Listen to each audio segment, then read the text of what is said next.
Now, another difference that we need to see is the difference between custom control and user control, right?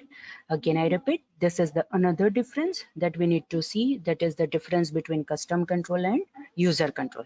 All right. Now, what is custom control and what is user control? पहले हम वो concept देखते हैं, right?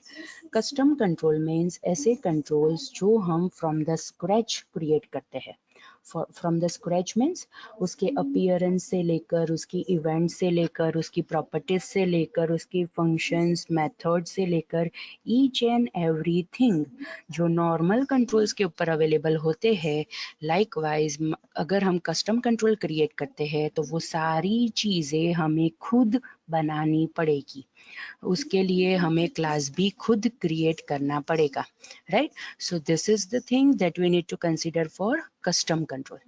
लेकिन अगर हम user control की बात करें, that is more precise in ASP.NET, it is known as web user control, right? और अगर हम उसकी बात करें देन हम वो यूजर कंट्रोल दूसरे सारे वेब सर्वर कंट्रोल्स का यूज करके हम बना सकते हैं. इट मीन्स हमें सिर्फ उसकी डिजाइनिंग करनी है, मीन्स हमें कौन सा वेब यूजर कंट्रोल कहाँ पे और किस लिए यूज करना है, सिर्फ ये करना है. उसकी इवेंट्स, उसके मेथड्स वो तो हमें ऑटोमेटिक मिल जाएंगे, बिकॉज हम ऑलरेडी जो readymade web server controls .NET framework के अंदर अवेलेबल है, हम उसका यूज करते हैं, right? So students, this is the difference between custom control and user control, or more precise, these are the basic concepts which is related to custom control and user control, right? अब हम दूसरे difference देखते हैं. What is the difference between custom control and user control? First, जब भी हम कोई भी कस्टम कंट्रोल को क्रिएट करेंगे, राइट, वो कस्टम कंट्रोल को हम हमारे टूल बॉक्स के अंदर ऐड कर सकते हैं. लेकिन अगर हम वेब यूजर कंट्रोल क्रिएट करेंगे, वो हम हमारे टूल बॉक्स में बाकी सारे वेब सर्वर कंट्रोल के साथ ऐड नहीं कर सकते. This is the most important thing, right? Again I repeat, अगर हम कस्टम कंट्रोल क्रिएट करते हैं तो बाकी सारे वेब सर्वर कंट्रोल के जैसे हम वो कस्टम कंट्रोल को टूल बॉक्स में ऐड कर सकते हैं. लेकिन अगर हम वेब यूजर कंट्रोल की बात करें तो वो वेब यूजर कंट्रोल हम टूल बॉक्स में ऐड नहीं कर सकते. वो वेब यूजर कंट्रोल हमें कहाँ पे दिखाई देगा? वो हमें सर्वर एक्सप्लोरर के अंदर दिखाई देगा, because we are adding that web user control within our website. हम वेबसाइट के अंदर ऐड कर रहे हैं, दैट्स वाई यूजर कंट्रोल हमें सर्वर एक्सप्लोरर के अंदर दिखाई देगा, right? Now the second difference, अगर मुझे कस्टम कंट्रोल का यूज करना है तो वो मुझे टूल बॉक्स में से ड्रैग एंड ड्रॉप करना पड़ेगा, जैसे हम दूसरे वेब सर्वर कंट्रोल को ड्रैग एंड ड्रॉप करते हैं उस हिसाब से. लेकिन अगर मुझे यूजर कंट्रोल को यूज करना है, राइट, वो मुझे सोल्यूशन एक्सप्लोरर में से लेना पड़ेगा और मुझे मेरे वेब पेज के ऊपर उसको रजिस्टर करना पड़ेगा, right? This is another difference. Again I repeat, अगर आप कस्टम कंट्रोल को यूज करना चाहते हैं और वो आपके टूल बॉक्स में प्रेजेंट है तो दूसरे सारे वेब सर्वर कंट्रोल के जैसे वो टूल बॉक्स में से आप कस्टम कंट्रोल को ड्रैग एंड ड्रॉप कर सकते हैं. लेकिन अगर आपको यूजर कंट्रोल को यूज करना है तो उस वक्त आपको सोल्यूशन एक्सप्लोरर में से यूजर कंट्रोल को लेना पड़ेगा और अपने वेब फॉर्म के ऊपर एक्सप्लिसिटली रजिस्टर करवाना पड़ेगा, तो ही आप उसको यूज कर सकते हो, right? All right. Now the third difference is, अगर आप user control that is web user control को यूज करना चाहते हो तो जितनी वेब एप्लीकेशन के अंदर आप वो वेब यूजर कंट्रोल को यूज करना चाहते हो, उतनी सेपरेट कॉपी आपको क्रिएट करनी पड़ेगी. अगेन आई रिपीट, अगर आपको वेब यूजर कंट्रोल अपनी वेब एप्लीकेशंस के साथ यूज करना है तो जितनी वेब एप्लीकेशन के अंदर आप वो वेब यूजर कंट्रोल यूज करना चाहते हो, उतनी सेपरेट कॉपीज क्रिएट करनी पड़ेगी. लेकिन अगर आप कस्टम कंट्रोल की बात करो तो कस्टम कंट्रोल के साथ ऐसा नहीं है. जैसे आप बाकी सारे web user control directly tool box में से ले सकते हो, राइट? मतलब वो .NET फ्रेमवर्क के अंदर उसकी एक ही कॉपी प्रेजेंट है. लाइकवाइज कस्टम कंट्रोल की भी एक ही कॉपी होगी जो सारे एप्लीकेशंस के साथ आप यूज कर सकते हो, right. So this is also the important difference. इसके ऊपर से हमें पता चलता है कि जब भी हम कस्टम कंट्रोल को डेवलप करेंगे, वो custom control will also be considered as a part of dot net framework. उसकी असेंबली के अंदर उसको वो कंसिडर कर देगा। राइट। अगेन आई रिपीट, अगर आप वेब यूजर कंट्रोल को यूज करना चाहते हो तो जितनी वेब एप्लीकेशंस के साथ वो वेब यूजर कंट्रोल को आप यूज करना चाहते हो, उतनी separate copies with that particular application आपको डेवलप मतलब कॉपी करनी पड़ेगी। लेकिन अगर आप कस्टम कंट्रोल की बात करो तो कस्टम कंट्रोल के अंदर आप सारी एप्लीकेशन के साथ सिंगल कॉपी के साथ वर्क कर सकते हो। Right? So students, this is the third difference between custom control and user control. All right. Now another difference. User control is more precise, suitable for static layout, while custom control is used to create a dynamic layout. Right? Now, why it is like this?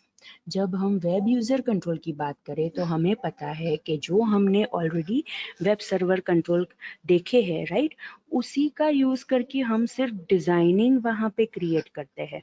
Right, मतलब एक बार वो design create हो गई, right, वही design सारे applications के अंदर use होगी जितने एप्लीकेशंस के अंदर हम ये यूजर कंट्रोल यूज करना चाहते हैं। Means it will be static. लेकिन अगर हम कस्टम कंट्रोल की बात करें तो ऑब्वियसली हम उसके साथ उसकी जो दूसरी सारी प्रॉपर्टीज है, इवेंट्स है, मेथड्स है, फंक्शंस है, वो हमने as within a class create किए है। मतलब अगर हम वो क्लास के अंदर जिस हिसाब से वो प्रॉपर्टी की वैल्यू सेट करेंगे, उस हिसाब से हमें डायनामिक लेआउट वहां पे मिलेगा। फॉर एग्जाम्पल, मुझे उसकी हाइट इंक्रीज करनी है, विड्थ इंक्रीज करनी है, राइट, उसका अपीयरेंस चेंज करना है, वो सारी चीजें मैं उसकी प्रॉपर्टी सेट करके वो कर सकती हूँ। That's why we can say कि custom control is more suitable for dynamic layout. Right. Alright. Now another thing कि जब भी हम कस्टम कंट्रोल को यूज करेंगे, राइट, तो जब हमने वो कस्टम कंट्रोल को क्रिएट किया होगा, उसे यूज करने के लिए हमें उसको कंपाइल करना पड़ेगा। राइट, और वो कंपाइल किस में होता है? .dll फाइल के अंदर वो कंपाइल होता है। What is the full form of .dll? That is dynamic link library. It is created in the form of library. Right. And अगर हम यूजर कंट्रोल की बात करें तो यूजर कंट्रोल के साथ ऐसी कोई भी चीज करने की जरूरत नहीं पड़ेगी, बिकॉज यूजर कंट्रोल कब कंपाइल होगा? जब हम हमारी एप्लीकेशन को कंपाइल करेंगे, उस वक्त ये यूजर कंट्रोल भी कंपाइल होगा। राइट, यूजर कंट्रोल को यूज करने के लिए पहले उसको कंपाइल करने की जरूरत नहीं है। राइट। अगेन आई रिपीट, अगर आप कस्टम कंट्रोल की बात करो और अगर आपको कस्टम कंट्रोल को यूज करना है तो ऑब्वियसली उसको आपको कहाँ पे ऐड करना पड़ेगा? टूल बॉक्स में ऐड करना पड़ेगा। और टूल बॉक्स में ऐड करने के लिए we need DLL file. Right, और वो DLL फाइल हमें कस्टम कंट्रोल की कब मिलेगी? जब हम हमारे कस्टम कंट्रोल को कंपाइल करेंगे, उस वक्त हमारा custom control will be converted into .dll file. Right, और वो DLL फाइल बाद में हम हमारे टूल बॉक्स के अंदर अटैच कर सकते हैं। But this thing is not possible with in user control. Right, user control को पहले से कंपाइल करके उसकी कोई भी लाइब्रेरी जनरेट करने की जरूरत नहीं है, बिकॉज वो ऑब्वियसली नहीं क्रिएट होगी, क्योंकि हम वो एक्सप्लिसिटली सिर्फ हमारी एक पर्टिकुलर वेबसाइट के लिए बनाते हैं।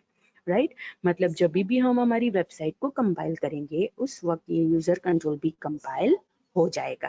Right. Now if we talk about the extension of user control, right, तो वो तो हमें पता ही है कि यूजर कंट्रोल का एक्सटेंशन क्या होगा, दैट इज .ascx। लेकिन अगर हम कस्टम कंट्रोल की बात करें तो custom control are in the form of assemblies. Right, और असेंबलीज का एक्सटेंशन क्या होता है? .dll। राइट, अब आपको पता चल गया होगा कि क्यों इसका एक्सटेंशन .dll है, क्यों हम इसे लाइब्रेरी कंसिडर करते हैं। बिकॉज जब भी हम कस्टम कंट्रोल को क्रिएट करेंगे, right, it will be in the form of assemblies, और असेंबलीज का एक्सटेंशन क्या होता है? .dll। राइट, और अगर हम वेब यूजर कंट्रोल की बात करें तो उसका एक्सटेंशन क्या होगा? .ascx। Right. And the last difference is, अगर हम यूजर कंट्रोल को डेवलप करना चाहते हैं then obviously it is very easy, क्योंकि हम जो रेडीमेड वेब सर्वर कंट्रोल्स है उसका ही यूज करके हम यूजर कंट्रोल को डेवलप करते हैं. But if we talk about custom control then I have already told कि आपको ये कस्टम कंट्रोल को क्रिएट करने के लिए फ्रॉम द स्क्रैच सारी चीजें कंसिडर करनी पड़ेगी. और अगर आप फ्रॉम द स्क्रैच उसको कंसिडर करते हो इट मीन्स कि उसके लिए आपको अपीयरेंस खुद डिसाइड करना पड़ेगा, उसका क्लास खुद बनाना पड़ेगा, उसके अंदर उसकी properties, methods, events, X Y Z, right, all the things आपको खुद करनी पड़ेगी, right? That's why we can say that custom controls are difficult to implement, right? All right students, so this were the difference between custom control and user control, right?